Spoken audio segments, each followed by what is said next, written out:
आदरणीय मेरे प्रिय दोस्तों और भक्तों, पापी जीवात्माओं को वैतरणी नदी में ही क्यों डाला जाता है? आइए इस वृतांत पर एक नजर डालते हैं। दोस्तों, भगवान ने पक्षीराज गरुड़ को बताया कि यह वैतरणी नदी बहुत ही कष्ट प्रदान करने वाली नदी है और सभी प्रमुख नरकों में सर्वाधिक कष्ट प्रदान करने वाली है। दोस्तों और भक्तों, मैंने अपने पिछले वृतांत में आपको बताया था कि यम मार्ग के बीचों बीच अत्यंत उग्र और घोर वैतरणी नदी बहती है। वह देखने पर दुखदायिनी हो तो इसमें कोई आश्चर्य नहीं, उसकी वार्ता ही भय पैदा कर देने वाली है। वह 100 योजन चौड़ी है, उसमें पूय यानी कि पीप और मवाद और शोणित रक्त बहते रहते हैं। हड्डियों के समूह से उसके किनारे बने हुए हैं, अर्थात उसके तट पर हड्डियों के ढेर लगे हुए हैं। मांस और रक्त के कीचड़ वाली वह वैतरणी नदी दुख से पार की जाती है।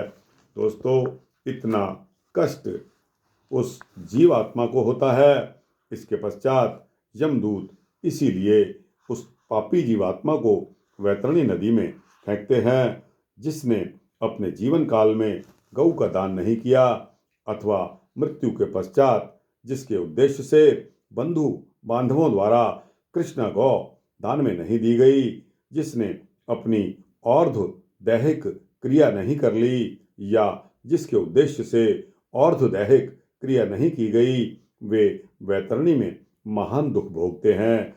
वैतरणी तथर्षित शाल्मली वृक्ष में जाते हैं जो झूठी गवाही देने वाले होते हैं, धर्म का पालन करने के लिए ढोंग करते हैं, छल से धन का अर्जन करते हैं, चोरी द्वारा आजीविका चलाते हैं, अत्यधिक वृक्षों को काटने वाले, वन और वाटिका को नष्ट करने वाले, व्रत और तीर्थ का परित्याग करने वाले, विधवा के शील को भंग करने वाले, जो स्त्री अपने पति को दोष लगाकर पर पुरुष में आसक्त होने वाली है, वे सभी इस प्रकार के अन्य पापी भी शाल्मली वृक्ष द्वारा बहुत ही प्रताड़ना प्राप्त करते हैं। तो दोस्तों, यह वृतांत आपके समक्ष रखा कि पापी जीवात्मा को वैतरणी नदी, आपने बहुत से लोगों ने वैतरणी का नाम अवश्य सुना होगा, लेकिन दोस्तों, वैतरणी नदी, अगर हम उस वैतरणी नदी को गंदी नदी या बदबूदार नदी और नरकों में से सर्वश्रेष्ठ नरकधारी यह वैतरणी नदी पुकारें तो अतिशयोक्ति नहीं होगी। दोस्तों, जीवात्मा को नेक कर्म करने चाहिए, कभी भी परोपकार से पीछे नहीं हटना चाहिए, अपने कर्मों को संयम में रखकर उस परम पिता परमात्मा की तरफ ध्यान में लगे रहना चाहिए। इन्हीं चीज़ों से हमारा मोक्ष संभव है। नहीं तो दोस्तों, गरुड़ पुराण के अनेकों वृतांत मैंने आपके समक्ष रख दिए।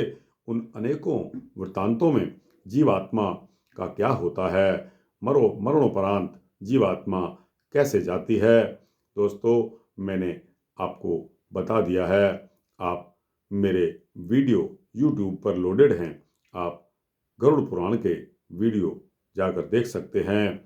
दोस्तों, जय श्री हरि। यहाँ पर यह वृतांत समाप्त होता है। अच्छा लगे तो इसको लाइक और शेयर करते हुए आप अपने दोस्तों, भक्तों, मित्रों, जिज्ञासुओं को भेजना। कमेंट्स बॉक्स में जाकर आपको यह वृतांत कैसे लगते हैं उसके बारे में कमेंट्स जरूर देना, और इस चैनल को सब्सक्राइब कर देंगे तो आपको इसी तरह के सूक्ष्म भक्ति वृतांत मिलते रहेंगे। जय श्री विष्णु हरि, जय श्री हरि विष्णु।